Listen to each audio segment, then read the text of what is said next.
Welcome to the Make More Dough podcast presented by the Mighty Baker. I am Pete Tidwell and I coach bakers how to make more dough in and out of the kitchen. Join me as I share my knowledge and expertise on essential topics for running a successful bakery business. If you're looking to take your bakery business to the next level, don't forget to visit our website to learn more about getting coached by Pete. Together, we can help you achieve your business and life goals and make more dough. Each week, I'll provide tips and strategies on mindset management, marketing management, and time management. But that's not all. I'll also be interviewing fellow entrepreneurs, bringing you their insights and inspiration to help you thrive in this competitive industry. Don't forget to join the Mighty Baker Make More Dough business Facebook group for a community of bakery and small food business entrepreneurs to connect and share knowledge. Tune in and let me be your guide on your journey to bakery business success. So come on and let's jump right in the mixing bowl and see what is being mixed up and discussed in this week's episode of the Make More Dough podcast. Let's go.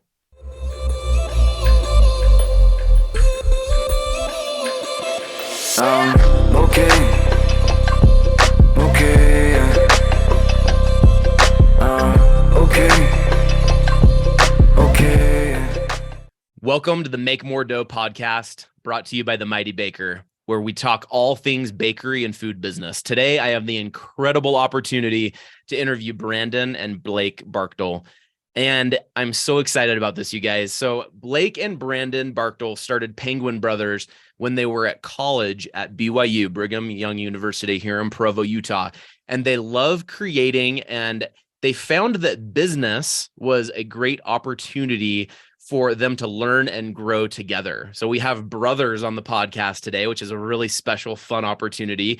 And you may have seen them on social media wearing their pink suits with their Penguin Brothers brand. I met Brandon and Blake years ago when Brandon reached out to me asking for some cookies and to bake cookies for a business concept he was coming up with to do some ice cream sandwiches with his brother.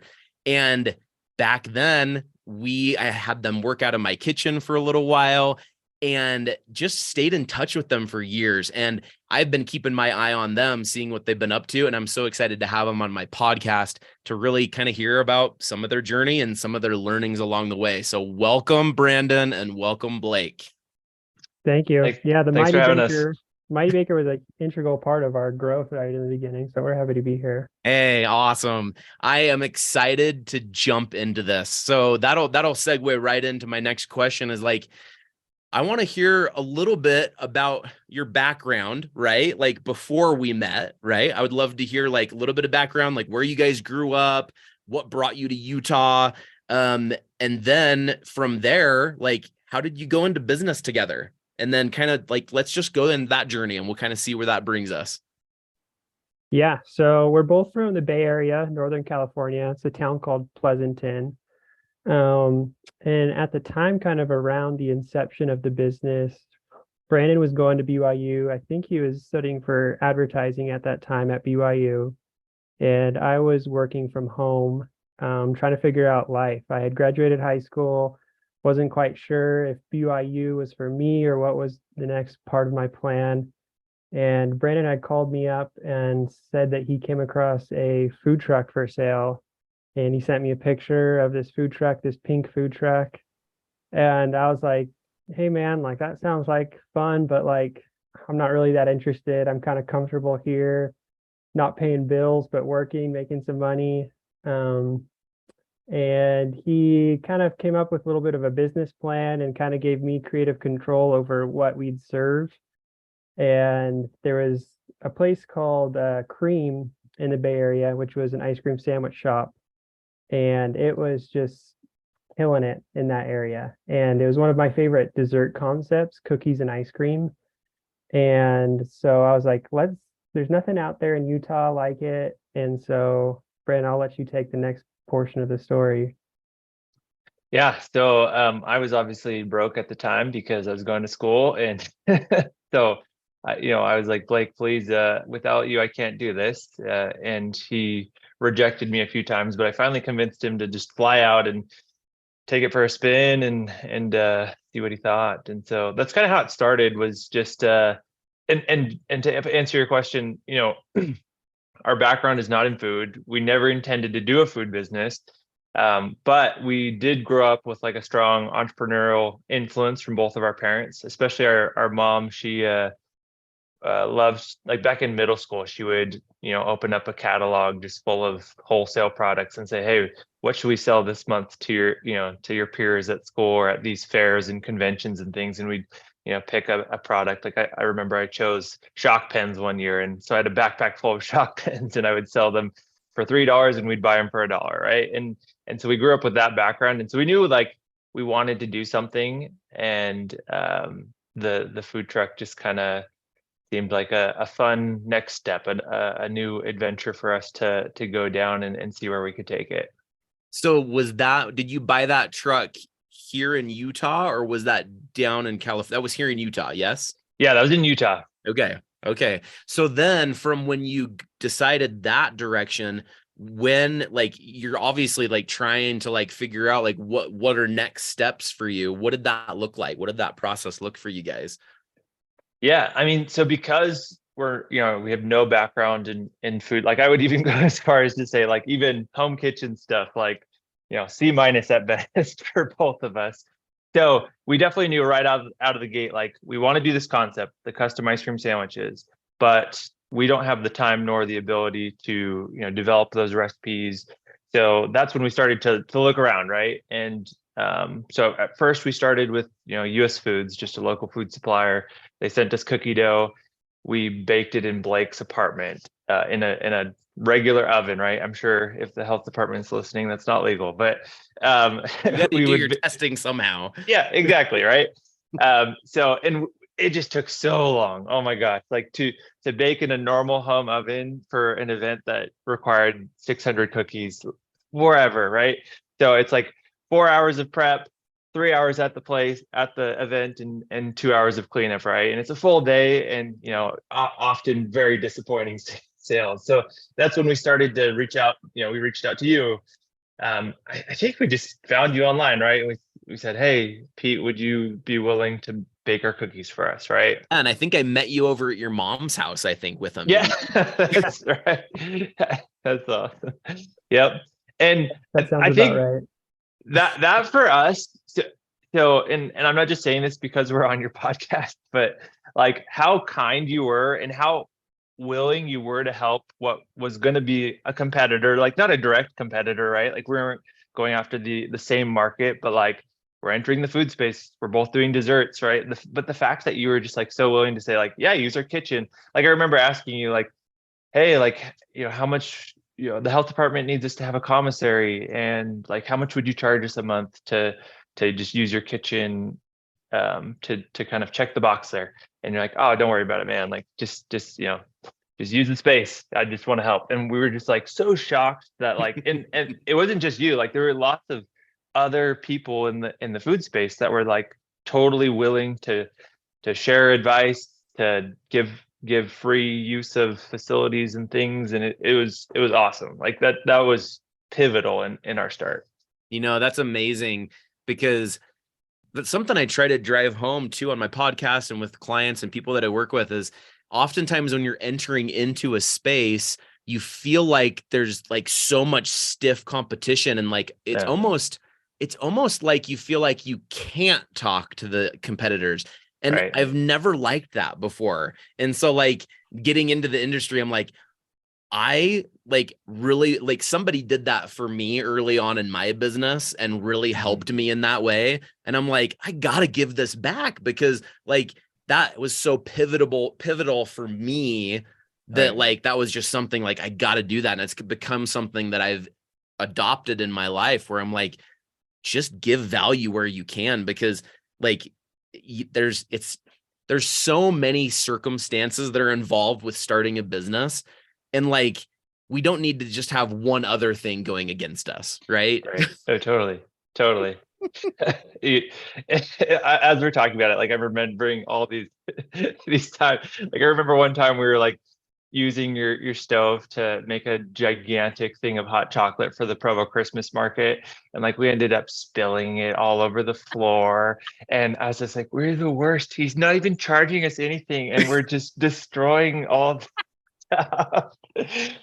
That's Oh hilarious. Well, gosh. I guarantee that there were just as equal of big spills from my employees and from myself in that kitchen. So, because it just happens. It just happens. That's hilarious. I love that. So from there, then, because I know like it wasn't super long, like you were in my kitchen for a little while, but then you went somewhere else from there. And I honestly like kind of lost a little bit of track until you opened up your little shop by BYU.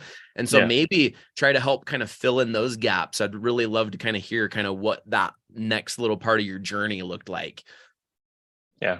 Yeah, I don't honestly that timeline. I mean, we had the food truck. I think honestly we felt a little bit bad using your space for a little bit. So maybe we backed off and we were using the food truck and some other commissaries along the way. But then I don't know, Brandon, where timeline wise, how far apart was us getting our first store in Provo from using his kitchen? So that was 2015 when we were first starting with you, or no, sorry, 2016. And then that summer we ended up switching to Sweet Tooth Fairy because they would just basically bake the cookies and deliver them to us like in boxes, right? And so I think they just had a little bit more scale at the time. And I kind of remember you weren't able to do the quantities we needed because you were killing it on the cake front and had so much to do. And so we ended up going to Sweet Tooth Fairy and and so that summer was kind of the first real summer on the food truck, right? And at the time in Provo, food trucks were pretty popular. Like there was all the food truck roundups, there were all those types of events, right? And so that was kind of mainly how we spent that summer. But about midway through, we had this lady come up to our truck and say, "Hey, I love your guys' ice cream sandwiches, and I would really like to have it at our corporate party." And we're like, okay. And she's like, and I'll pay you up front and I'll tell you exactly how much to make. And that was like a big aha moment for us because prior to that, like we're showing up to all these food truck events, these public events, right? And you had no idea how many people would be there. So like sometimes we'd way over prepare and come home with boxes of cookies, and luckily the ice cream keeps, for a really long time. And then sometimes we'd under prepare and we wouldn't be able to sell what we could have, right? But then once we did that catering event and we were able to like take that payment prior, make the exact amount that they asked for, serve, and only one person was paying for it, we're like, oh my gosh, this is the direction we need to go. And so we basically completely pivoted into just catering, weddings, corporate events, and that sort of thing. And I think that was a big next step for us that kind of took us to the next level. Oh, that's awesome. That's super awesome. And I noticed that in your marketing, and I've been following you guys on Instagram for a really long time, and I'd like see things pop up every once in a while, and I loved seeing that. And I'm like, they're still at it. And then I'd like kind of lose touch a little while, and then like it was during the winter one year, you guys were out like pulling a sled behind your truck, and and I'm like, these guys are funny. I love it. This is so great.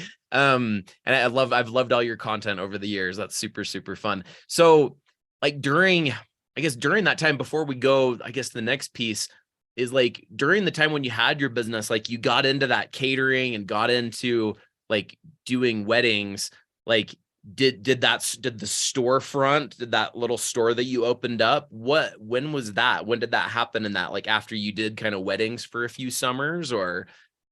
It was actually, so is that one summer, and then the following year, 2017, is when we opened the Provo store. And the main reason for that at the time was because, we had that aha moment. We switched into weddings and we were going hard on that. And what happened was, though, me and Blake were living at a house just on University, and the truck was parked in the back. We had a freezer back there. And so when someone wanted to do a wedding and they wanted to do a tasting before, we'd say, okay, here's our address. And they'd show up and they'd come to the back of the house and we'd be inside the truck and we'd give them a little sampling. Some people thought it was funny and cool. Some people were just like, this is a little weird.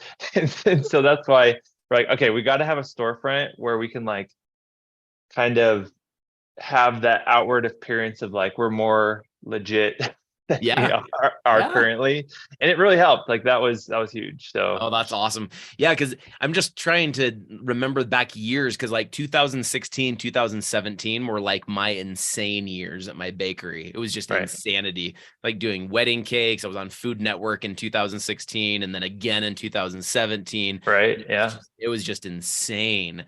Um, and then my family and we came into your little place multiple times, and I loved every time we came in there. I was like, hey, I know these guys. This is so fun. Nice. Oh, and I wanted to touch on this a little bit. I was thinking about just this couple of days ago, and I saw you pop up on my schedule for podcast, and I was like, yes, because I was thinking about this the other day. There's an article in either the newspaper or magazine or something, and you guys mentioned my name in it, and it was an interview with you. I think it was like you were commenting, but it was an interview article about the guy that owns that little buns place. What are they called? Oh, Bun Boys, yeah. Yeah, Bun Bun Boys. And it was like the article was about him, and he was talking about how when he was starting that you guys helped him. And then in the same article, you called out and said, well, hey, in the beginning, Pete helped me in the beginning, and we wanted to give that back. And it's such a cool thing. And I just wanted to point that out because first of all, I just really appreciated like seeing that. And it was like good feeling things. It's like, oh, Yeah. I like that. I made an impact. I made some kind of impact in the world, right? Because Totally. that's what we all want to do, right? And being able to see that and then being able to be on here on the podcast. So I just wanted to make sure I remembered to talk about that because that's huge. Like that's such a big thing. And it just shows that kindness is really contagious, right? Oh, totally. Absolutely. I mean, yeah, you started that chain reaction, right, with us. And I think I remember the first time somebody asked us for advice or help, and I was like taken back. I was like, you want help from us? Like, Mhm.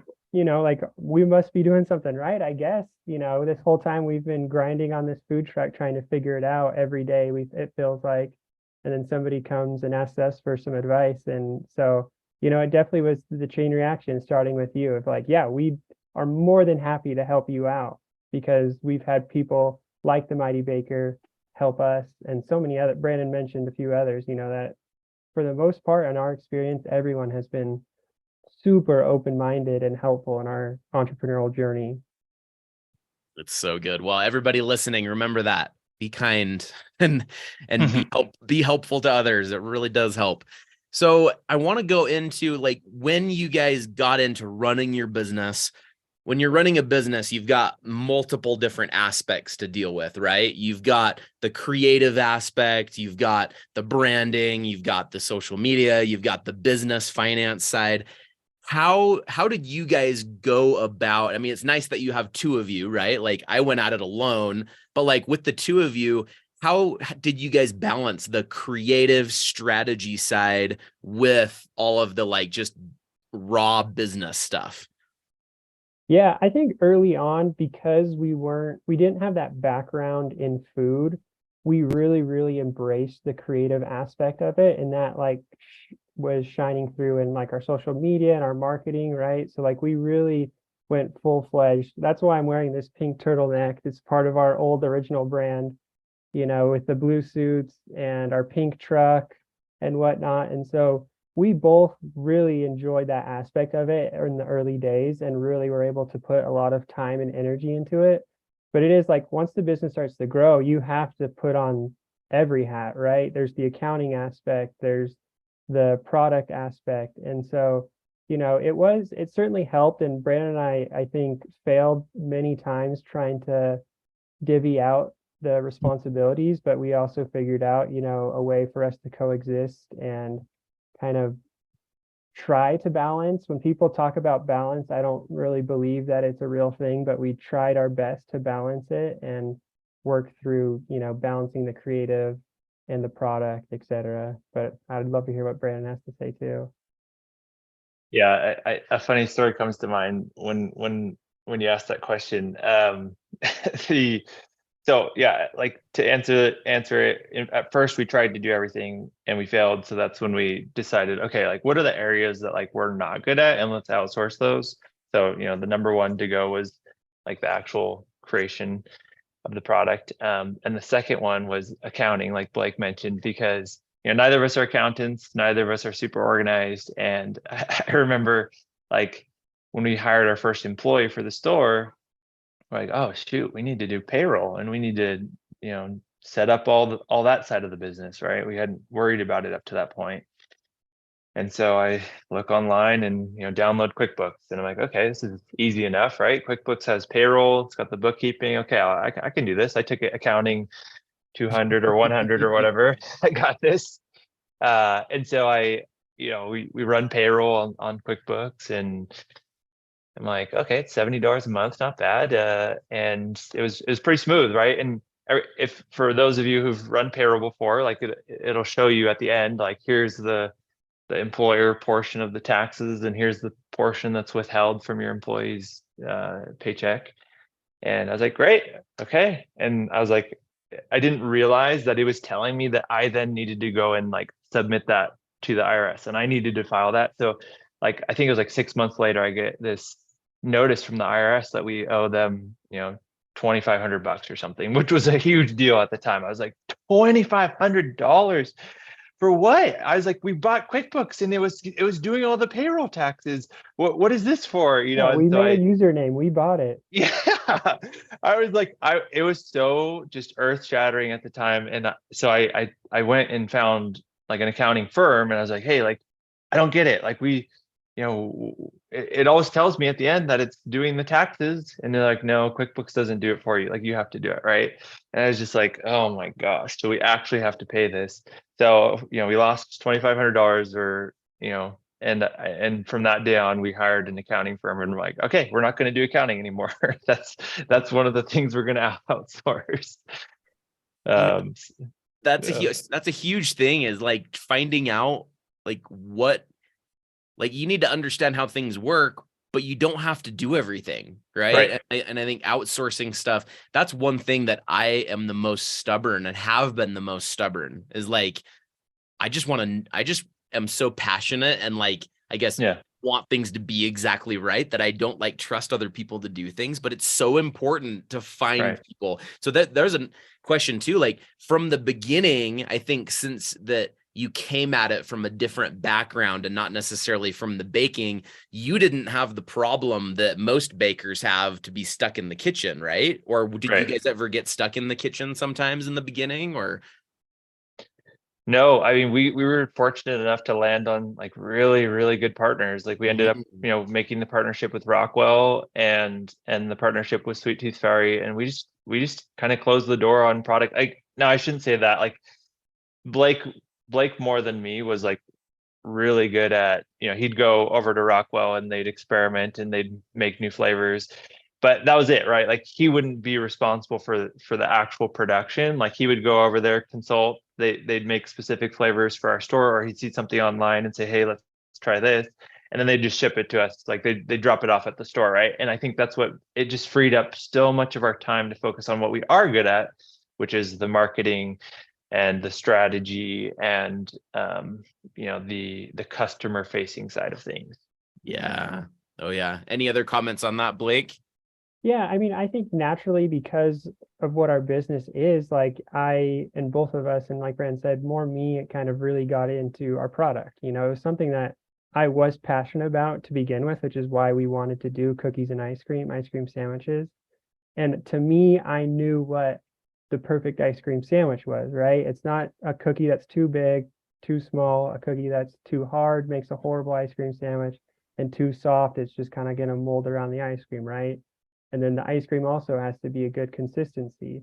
And so I knew what that looked like, but I didn't know exactly how we were going to get there, because we didn't have that formal training in food. And so, yeah, we kind of, I grew into a more passionate role with the product, but it was more about leaning off of other people that we met along the way, like you, like our partner in ice cream, Justin from Rockwell, who makes incredible ice cream, and really kind of taking off of their skill set, their knowledge, and understanding what we can create together. And that's so smart to team up with other brands like that too, especially brands that you can see like, hey, they produce good quality ice cream. Let's team up, and you can really work on borrowing a little bit from their audience of their branding as well, right? And actually, I wanted to ask a question from like the branding marketing perspective for two reasons. Number one, I just realized that you guys wore blue suits and not pink suits. And I feel like, I'm like, wait a minute. You mentioned that. And then in the beginning, I said pink suits. And I was like, I got that completely wrong. Come on. We also had a pink outfit. It wasn't suits, but we did have a pink outfit. So Okay, right. maybe that's what it was. Yeah. And then the pink sweater threw me off. And I don't know. Yeah. I don't know. There are multiple iterations of the outfit. Yeah, So. we forgive you.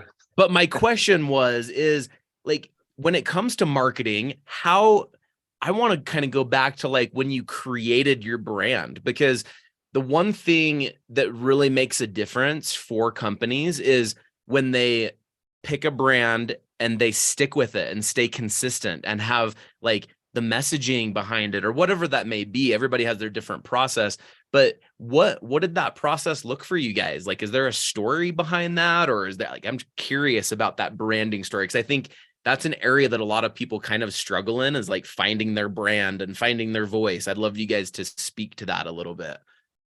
Yeah, I love this question because yeah, we really approach that branding in a unique way. And I think so growing up, I wasn't allowed to get an iPhone until I graduated high school. And so I kind of missed the early craze of social media. And I wasn't on social media for a long time. And once I got the iPhone, I was kind of prideful and like, yeah, I don't need social media.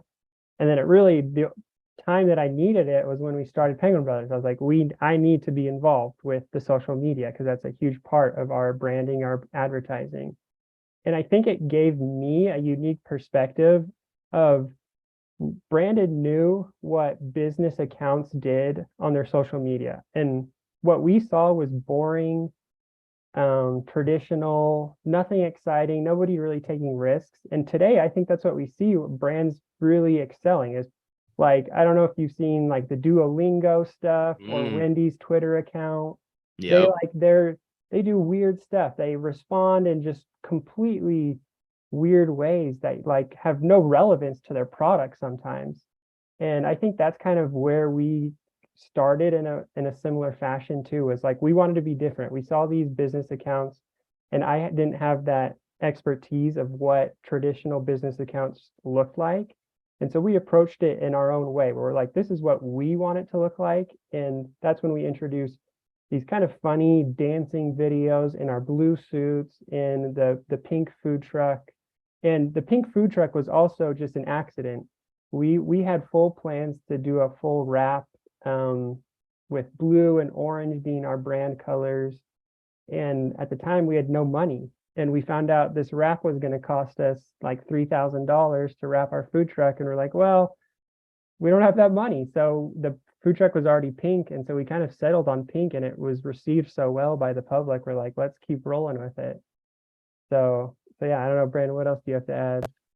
Yeah, I think like Blake said, like in the beginning, there was for sure an element of just winging it and observing. Like the pink truck thing, there's a funny story there. So, Allison from the Allison show, your neighbor, or I guess our neighbor at the time, she was so when we bought the truck, the previous owner had already set up an event with Allison for one of her dance parties.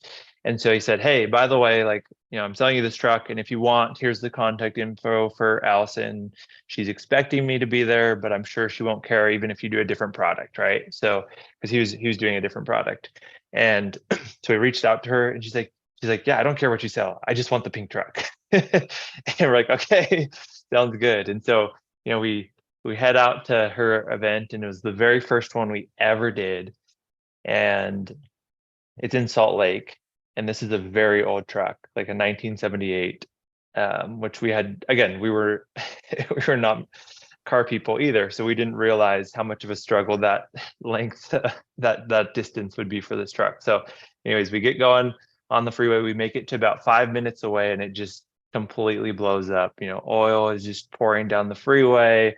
And we're like, great, we just spent all of our combined savings into this truck and it's toast, and we can't even make it to our first event. So I call Allison and I'm like, hey, like, I'm so sorry. Like, we're broken down. Like, I don't know if we're going to make it. And she's like, please, please make it. Like, whatever you can do. And we're like, okay. Like, so we called a tow truck. We're like, hey, would you be willing to tow us into her event, let us serve, and then come back at the end of the day and tow us to like a mechanic shop? And he's like, sure, why not? And luckily we found a very nice tow guy. So we show up maybe like 20 minutes late to this event. And so it's a pink truck coming in on a tow truck. There's absolutely no signage on it, no logo, no nothing. It's just a blank pink truck. We'd bought it, a couple weeks prior. It comes into the event. There's 6, for those of you who don't know what the Allison show is she throws these only women dance parties, women from 30 to 50 years old, hundreds of them, right? We roll up into this all women dance party at the Gallivan Center, and just cheers erupt from the crowd as this pink truck gets dropped. And we instantly start serving, and we just had a great time, and we're talking with everyone, and they're like, oh, we love your truck. And we're like, oh, are you sure? Like, we have plans to make it look like this. What do you think? Like, no, leave the pink. And like, we're like, okay, like, walking away from that event, we're like, man, like, it was not intentional, like Blake said, but like, one thing we were good at throughout the whole course of the business was like, we observed a lot, and we paid attention to what people said, both verbally and non-verbally. And we were really good at kind of noticing what worked and what didn't. And that helped us to kind of navigate our way, because it wasn't all perfect in our lap to begin with. It was a process of pivoting until we landed where we are today. And so, but it definitely, like, that moment, like, we recognized, like, hey, we don't need to spend $3,000 to make it look like a traditional food truck. Like, they like a blank pink spray painted food truck, so let's roll with it. Like, that became like a foundation piece of our brand, right? Kind of funny that's how it happened. But oh, that's so funny. Well, and I love that though, because like, that's really, I try to look at a lot of people's different like success journeys and what that looks like, what their journeys look like. And it looks so different. It looks so different for so many people. But I love hearing that, because you gotta listen to the market. You got to notice. And I love how you worded it there, is that you need to be aware of what's going on in the market and what's working, what's not working. How can I pivot? How can I change? Because oftentimes I think businesses come at the market with their product and they're like, in your face, here's my product, this is what I do. And you got to do that, of course, to advertise your product, but you've got to also listen to what comes back and then make adjustments. Right. And that's really smart that you guys did that and paid attention, Yeah.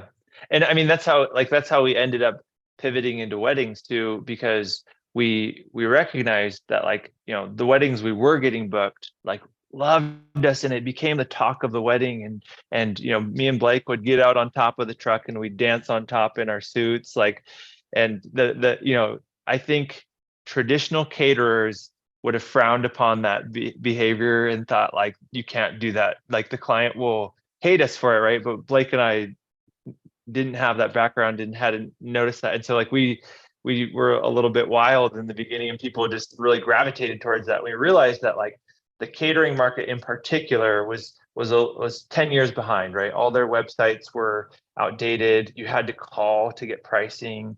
When they showed up to your event, they set up a table with a tablecloth. They all wore black. It was very like a traditional approach. And so, like, us coming in with this flamboyant pink truck, and we had our blue suits, and we get out of the truck and dance with your guests, and our website shows all of the pricing beforehand. There's no hidden fees. Like, exactly what you're getting. You can book online without talking to a single person if you don't want to. Like, all of those elements, like, helped create like a very strong brand that set us apart, especially in the catering space. And just that brand experience, just trying to think of all the touch points from your customer. And right. it's those businesses that end up succeeding are the ones that really pay attention to that customer journey, because that's your best marketing right there, is a pleased customer, right? Totally. Right.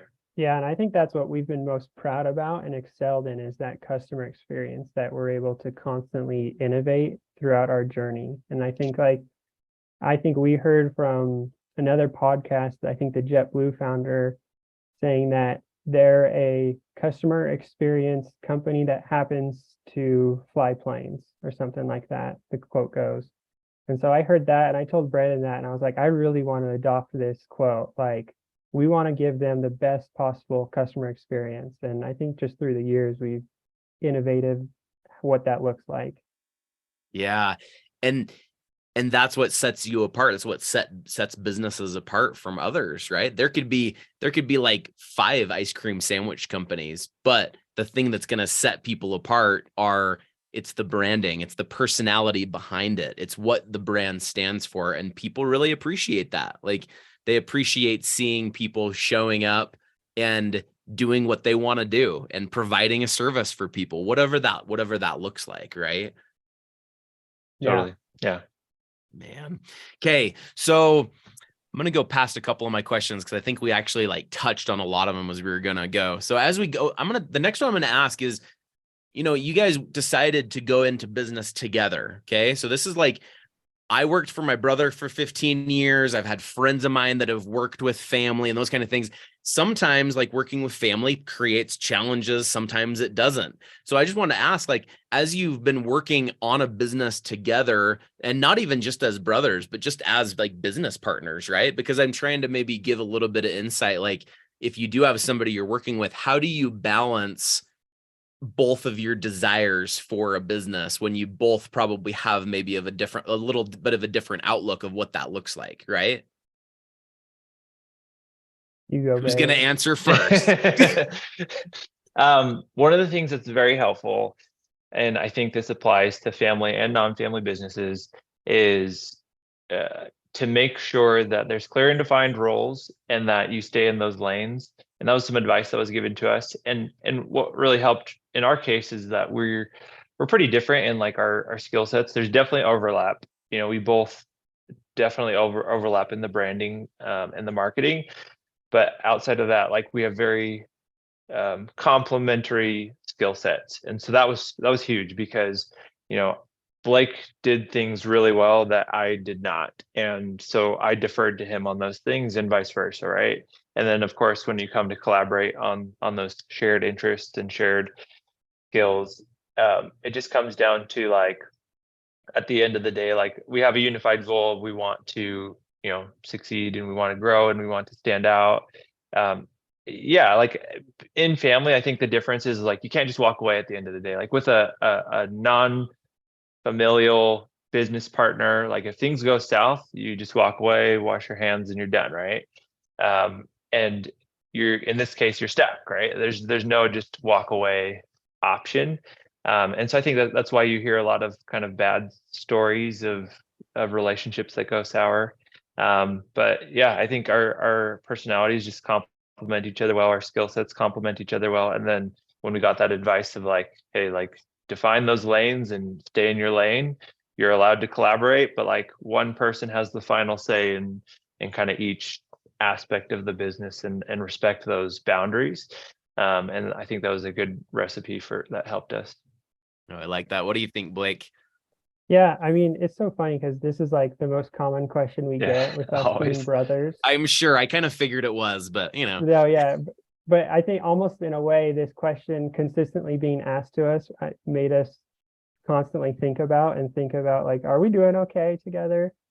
But yeah, I think in a way, the aspect of us being brothers, and like Brandon said, not able to walk away from each other when there is conflict, which there is conflict, we're not perfect here, is a positive thing, because I think that's a really impactful and positive aspect of a business relationship. If you have a partner, or if you have another person you're working with, you need to have conflict and be able to get over that conflict together.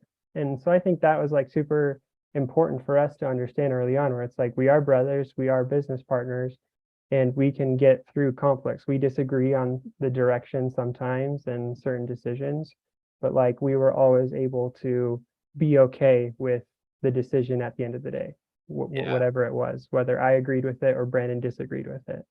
Yeah. Yeah. I love hearing that. Thank you for answering that, because I know like that's something that gets asked to me and got asked to me many years. I worked for my brother at his deli for 15 years making sandwiches, and everybody always asks like, what was that like being an employee for your brother? I know it's a little bit different than being a business partner, but I managed a lot of his stores, and it's a question that I had to always face too. But you're right, Blake. Like every time you answer something like that, you're like, it kind of makes you think just a little bit more about it. You're like, oh, okay, all right. So you touched on something there, like when you have conflict, and that could be conflict between you two, and let's say, but let's flip that to like how do you navigate failures and setbacks? And this could apply to Penguin Brothers. It could apply to what you're currently doing, and I'll have you kind of go into kind of what that looks like in a sec.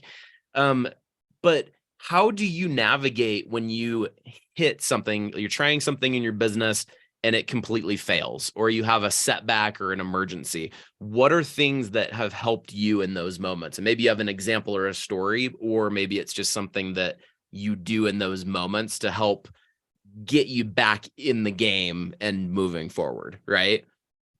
Yeah, I mean, this is an area that I'd love to compliment Brandon on. I think that's a benefit that I had as being his business partner. Something Brandon's really good at is seeing the positive side of things always, and kind of maintaining this positive attitude. And so I might take, for a while, we had our Google business account that was linked to Penguin Brothers, and we would get Google reviews coming in, and it would say like, Jenny left a 5-star review, and I would get a notification on my phone, and then there would be, it's inevitable that you get a bad review, and it would be like, Barry left a 2-star review. But sometimes these reviews don't make any sense, and they just set you off, and it would destroy me. I would get like a notification that somebody left a 3-star, even a 4-star review would destroy me. And Brandon would always just, we would be together most of the time when we were getting these notifications, and Brandon would always just have a positive outlook. He would laugh at it because, like I said, sometimes the reviews are just do not make any sense. But sometimes, there's might be some truth to it as well. I don't want to just put all the blame on the customer. But yeah, Brandon was just always really good at maintaining that positive outlook through failures, and always seeing them as opportunities, right? And I think that's something that I personally have heard from a lot of other people is, if you're not failing, then you're not succeeding too, right? Because that's where you find the successes, from the failures. Indeed. What do you think, Brandon? You look like you're deep in thought there. Yeah. No, honestly, that first experience we had of going to Allison's party and the truck blowing up, I think that was really important for us to start on that foundation, because that, like, I don't know if without the prompting or the pushing of the client or whatever, like, I don't know if we would have even thought to have got a tow truck to pull us in. And why that was significant was, I think that taught us that, like, regardless of what happens, like, we will always push through. We will always show up. Like, regardless of what goes wrong, we will always find a solution and move forward. Because, like, I can't tell you how many times after that a truck engine overheated and blew up. Or I can't tell you how many times Blake and I had to chase down a truck that was broken down on the freeway, which, warning We're to basically anyone. mechanics at this point. Yeah, we're really good at fixing those things. But yeah, awarding to anyone doing food trucks, like, that is an inevitable part of the business. But like, that taught us that you can always find a way through it. And so there were plenty of ups and downs in the course of our business, but we always kind of maintained that approach of, like, when something goes wrong, you just put your head down and you figure your way out, like, but man, I mean, you can relate to this. The food industry is just tough, dude. Like, the It is. high maintenance clients, low margins, you get it all. Yeah. You're going to be put through the ringer in a food business. And I'm sure lots of your listeners can relate to that. Yeah, and that's the biggest area I'm trying to provide value so people can see like what kind of things can you do to Yeah. save yourself some of the heartache. Like I've been through so many ups and downs and heartaches in Yeah. my journey, and I think like it's important to go through, but it's like if you can like just kind of maybe shorten some of those just a little bit might be Right. helpful. Right. So next question is, I know that like we've talked like the majority of the time about Penguin Brothers because that's what I really know what you guys do, but I know that you guys have moved on from Penguin Brothers. So like maybe like give us a little bit of insight, like what's going on, like what are you up to now, and what's the future look like for you guys right now? Yeah, so at the tail end of Penguin Brothers, a couple years ago, we bought a building for Penguin Brothers to operate out of through catering and just kind of do like a little commercial kitchen inside this building. And the building at the time was too big enough, and so we turned half of it into an event space. And the reason for that being that we kind of had all this previous experience with catering, and catering weddings specifically was the majority of our catered events. And so we really saw like we had a decent amount of experience in this area, in this environment. And so we turned half of the space into an event space, hoping to capture some of the market here in Provo. And so we still have that building, and that's kind of taken up a lot of our time since we sold Penguin Brothers and have kind of moved on from Penguin Brothers. And so we're full into this event space where we're hosting just various parties, receptions, etc. And then we've gone into real estate. Our dad is in real estate, and so we grew up kind of around that space. And through the years, some of our investments have gone into Airbnbs and different properties, such. But yeah, Brandon, what are you up to? Yeah, and I'm working for a startup here in Provo and helping Blake with that event space as well. And the startup is we build EV accessories, so very different from the food industry. But honestly, it's shocking how much the skill. I think that's the biggest takeaway. Like, full transparency. Like, from the sale of Penguin Brothers, like it was not life-changing money. Like it was a good like paycheck. But if you go back and you look at all the hours and you divide it by that, you're like, oh, that's not a very good paycheck. um, but but it's amazing what we took away as far as like the learning and the growth and like the skills that we have that now can translate into any job really, like what we're prepared to do. Like at its peak, like we were managing 50 employees. Now, like those employees were high school and freshmen in college, right? But like that taught us a lot. We were winging it at the time, but like over that time, like you still like learn and you notice what works and what doesn't, and you kind of take away from that like those skills that are super applicable. So I mean, no regrets at all. Like it was an amazing experience and we grew a ton.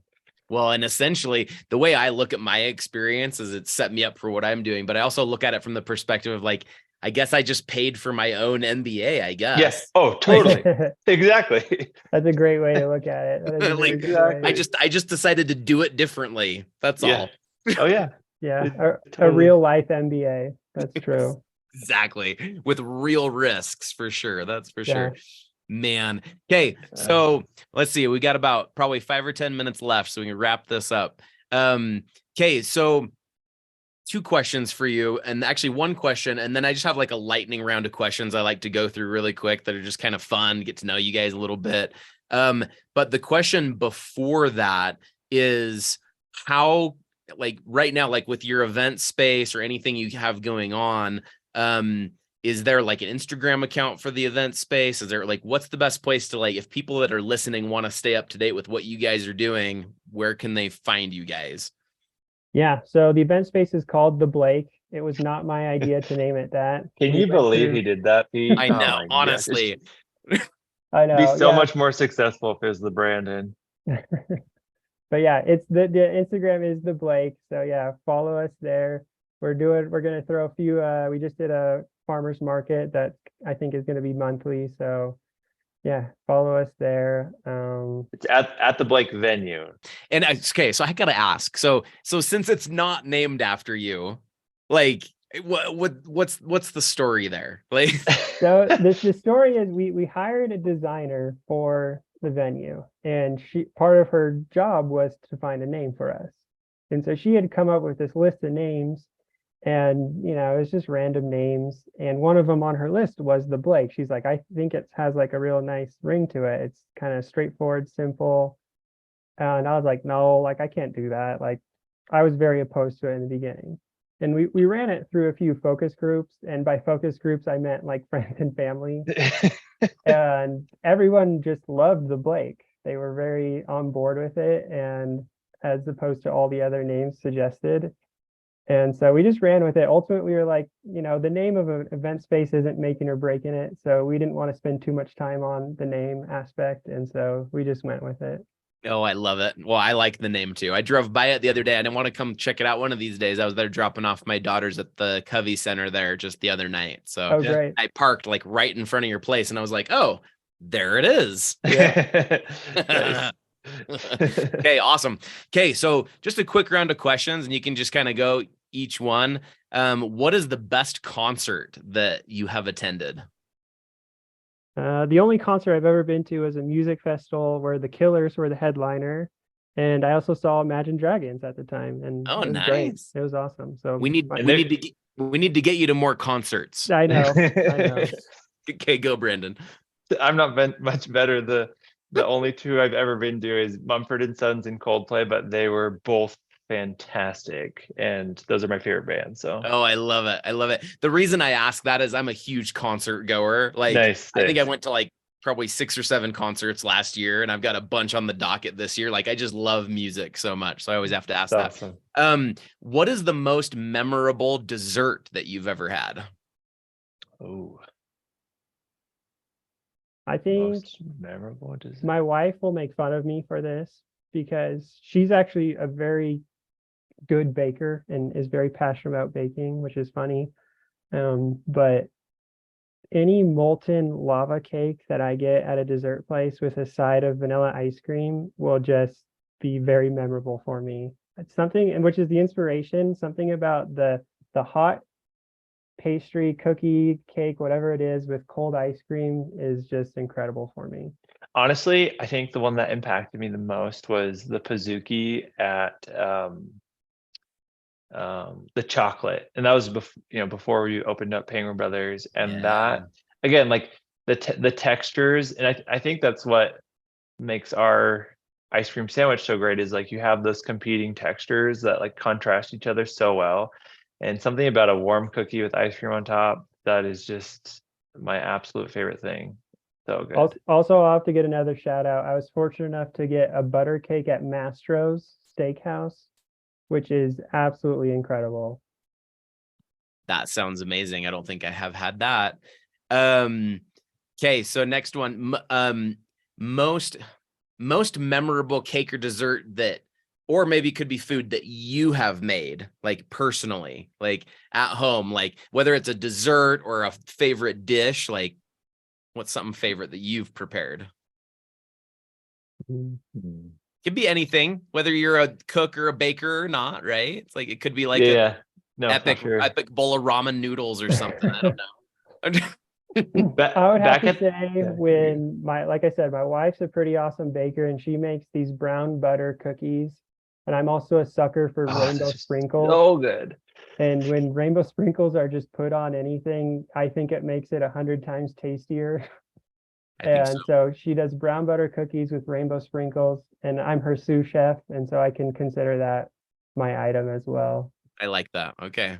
Those were very impactful on me as well. Those are probably my favorite cookie of all time, and luckily she made them this week, so I got a chance to have one. For me, so back in like the earlier days of Penguin Brothers, like we did some experimenting with recipes of cookies, and my wife was the one who got to experiment those different variations. And there was one time we made this batch that was so good. And we were toying with like, it was unrelated to ice cream sandwiches for a new product we were trying out. We were trying to do like it is an ice cream sandwich, like a pre-packaged, like frozen to-go one. So you had to like kind of tinker with the ingredients so they didn't like freeze as hard. And we made this one batch that to this day, my wife will always ask me like, hey, can you make that recipe again? But I can never replicate it. Like I never do it, hit it just right. And she gets so disappointed every time. She's like, it's not the same. You didn't do it. And I'm just like, I'm following the same recipe. Like I don't know what you want from me. But for whatever reason, that one batch just like changed her life forever. And I don't know if I'll ever be able to repeat it. Oh, I love it. I love it. Okay. What is a common myth about like the cake or dessert business industry that like going into it, like people always said something, but then you go after being a business owner, you're like, oh yeah, that's completely a myth. That's not true. Anything that comes to mind? I'd say for me, the biggest thing was, and this happened by like pure necessity, is that like we had thought that you needed a ton of money to open a food business because most restaurants, bakeries, whatever, like very nice build out, very high end equipment, like they always buy new equipment, and like we just didn't have the money. So like we DIY'd it, and we built our first store for $10,000. Now, granted, it looked like a $10,000 store, but like you don't need to have the nice things to be a successful business. Like you can build up to that, right? Like you can grow. Now, it certainly helps. I'm not going to say don't spend the money if you have it, but if you don't have the money and you want to start a food business, like, go for it. Like you do not need a ridiculous amount of money to start. You can do it. I mean, even Chip, like they did it out of a free kitchen space. They delivered, right? Like they had lots of examples of that. Oh yeah. Oh yeah. I would say like, Brandon and I had no previous baking background, right? And I don't know if that's a myth out there that you need kind of some culinary experience or whatever it is, traditional training, but like you can figure it out along the way too, and like utilize the people around you and utilize your own hard work and learning experience to get into the food space. I agree. And I think the thing you touched on there really quick is that if you come at it from that perspective, like there's not as much like emotion connected in with the product itself, because like when you're an artist like me and like a cake artist or like a dessert, like pastry chef, from that's like your primary background, you care so much about the product that like you almost forget about everything else. But you guys coming in from that different perspective, I think is a very great perspective to look at, and just understand that if you are an artist, make sure you take some basic business classes, make sure you understand basic business, break-even points, profits, all those kind of things, right? Totally. Because you got to know that in order to be able to succeed. So, okay. We're going to go through these next couple. Yeah, this is a good one. I don't know if you guys are readers or listeners to podcasts, but any books or podcasts that are either on top of mind that are really helping you right now or have been pivotal in your like journey? Yeah. I would say if anyone, the real popular podcast is, I'm blanking on it now, the NPR one, the business one, How I Built This. Yeah. That one's great. And they've got lots of food founders that they interview too that are awesome and super relevant. Like Jenny's Ice Cream is one of my favorite ones. Even the Five Guys one is really awesome. Book wise, I'm reading a book called Super Founders right now.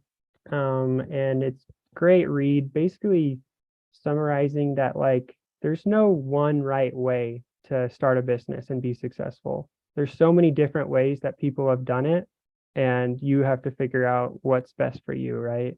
And it takes data from thousands of businesses and basically does this like comparison of what they did to achieve their success, and it's billion-dollar companies, million-dollar companies, and just saying that it's all different. Yeah. I think that the two most impactful books for me, number one is Shoe Dog, which is the story of Phil Knight and Nike. And that one is just like a really cool story of basically just that up and down roller coaster and just figuring it out, pivoting, and really, really good read. And then the second one, which is probably not is not a traditional business book. It's called The Way of Kings by Brandon Sanderson, Stormlight Archives. It's like a fantasy book. Okay. I never expected it to help me in business, but I learned so much about leadership, and like it was really interesting how much was like applicable to the business and whatnot, which, you know, I think you can draw from all sources, right? It doesn't have to be a business specific book. All right. That's awesome. Okay. You guys got a couple more minutes for a couple questions? Yeah. I just want to make sure I'm not taking too much of your time here. So, okay. So this might be one you might have to dig a little bit for this one, but what would you say is the most important lesson that you've learned on your journey? It's a good question. For me, I think a phrase that sticks out to me is nobody knows what they're doing. And so true. And I think it means like more so to me, like a big mantra for Brandon and I was like faking it till you make it, right? And like we can go into imposter syndrome and all that behind that, but like it really is like what we found in this space, and not only in the food space, but in our encounters with just regular business owners. I shouldn't say regular, but other business owners, like everyone is figuring it out, and everyone, it doesn't really matter if they went to Harvard for their MBA or whatever their background is everyone is, until you're doing it. And like you said, you paid for your real life world MBA, and until you're actually doing it, that's the real experience and the real like learning. That's where it comes from. And so it's really just struck me that like realistically nobody knows what they're doing, and you also don't know what you're doing, so you can be just like them and be successful. That's the most true statement I think I've ever heard. It is so true. That, I mean, mine, I would say, you know, one of the bigger things I learned too is hand in hand with that is like, despite everyone not knowing what they're doing, they're willing to help with what they do know. And I think that was the biggest eye opener for me. And I touched on this in the beginning, was like, I was nervous to reach out to you, and I was nervous to ask those things. I was nervous to use your space. And same with all of our other kind of mentors. And man, it is, I don't think we met a single person who wasn't willing to help. At the food truck roundups, everyone was trading food. Oh yeah, send your employees over, they can have some and we'll take some. And it wasn't, there's not this like intimidating competition. Instead, it's just like a community. And so like leverage that community. I love that. I think in like exactly what you said, don't be afraid to ask for help. Yeah. Because the worst thing that's going to happen is they're just going to say no. Yeah. That's it. All right. Like, and then you go on to the next person. Yeah. So true. And I think similarly, like, what's the worst they could do is say no. It still builds up your network. You still talk to a person that who knows in 2 years where they're going to be and how they can help you or how you can help them. And that's something we learned also, is like, always be nice to people, always be kind to people, like you say, because you never know what the relationship is going to be in 2 years between you two, and how you can mutually help each other. Yeah, you're planting seeds, right? And you never know.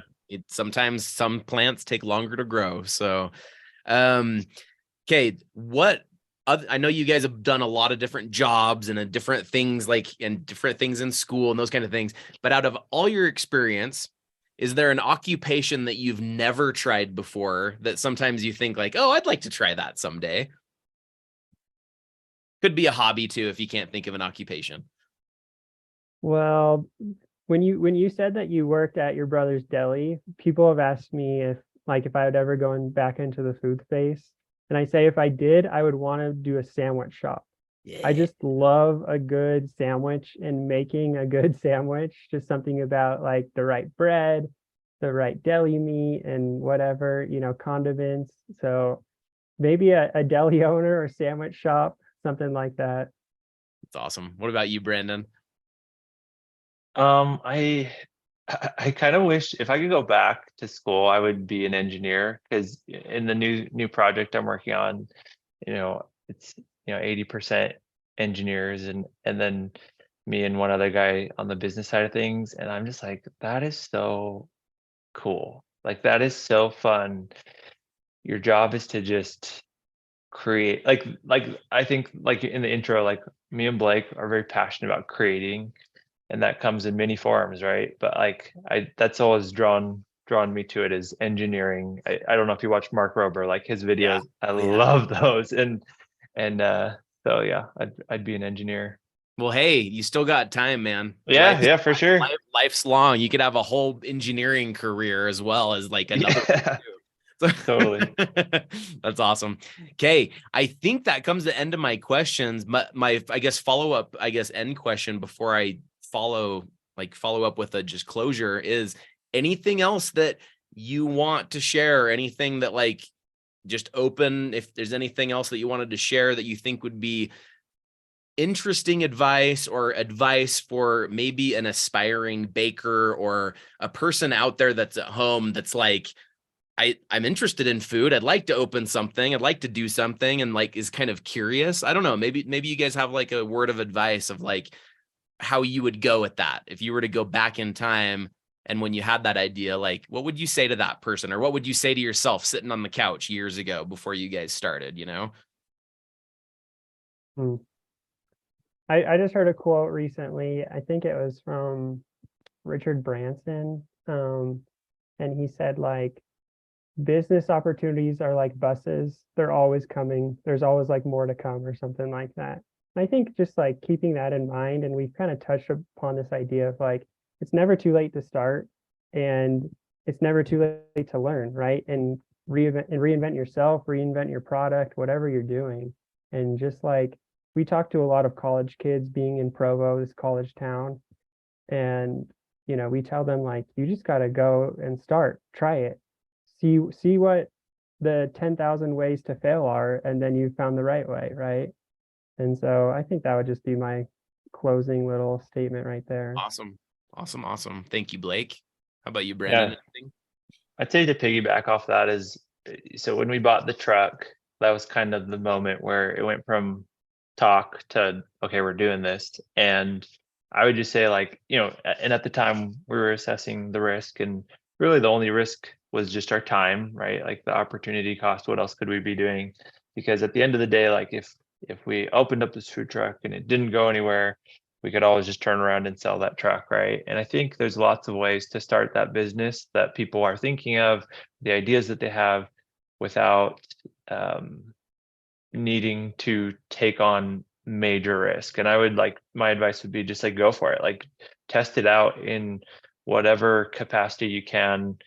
um because like Blake said, like you're not going to know until you do it, and the worst that can happen is you lose a little bit of time, and it's still worth it because you learn so much in that process of doing. And I think like we had the advantage of like we were going to college at the time, so like as we're learning concepts in school, we're able to apply them in the real world in the business. And like that was really cool. And also it quickly revealed like what is total garbage that we were being taught in school, where it's like just total theory and like really isn't rubber meet road like applicable, versus like what is like actually, this is great lessons that will help, improve the business. So yeah, I would just say do it for sure. Oh, I love it. So good. Well, thank you so much, Brandon. And thank you so much, Blake, for being on here. And I will clarify that they wore blue suits and not pink suits in their pink truck. But I just wanted to say thank you for being on here. And thank you for all of what you have spread through your business, your Penguin Brothers business, the business you're working on now. And of course, let's stay in touch. And everybody that's listening, please go back and listen to this episode again and again. And like my other episodes as well, all these interviews are giving you great insights into what it's like to run a business in this industry, what it takes, what kind of things to look out for, what kind of things to implement from a mindset standpoint. So please come back and listen in the future and join us back on the Make More Dough podcast. This is Pete Tidwell, the Mighty Baker, and we'll see you on the next episode. Thanks for tuning in to the Make More Dough podcast. If you enjoyed this episode, please leave us a review on your favorite podcast platform to help us improve and reach more listeners. Also, If while you were listening, you thought of somebody that would benefit from listening to my podcast, please share it with them. I would really appreciate it. Don't hesitate to reach out on social media or through our website if you have any questions or feedback. Keep baking, stay inspired, and see you on the next episode.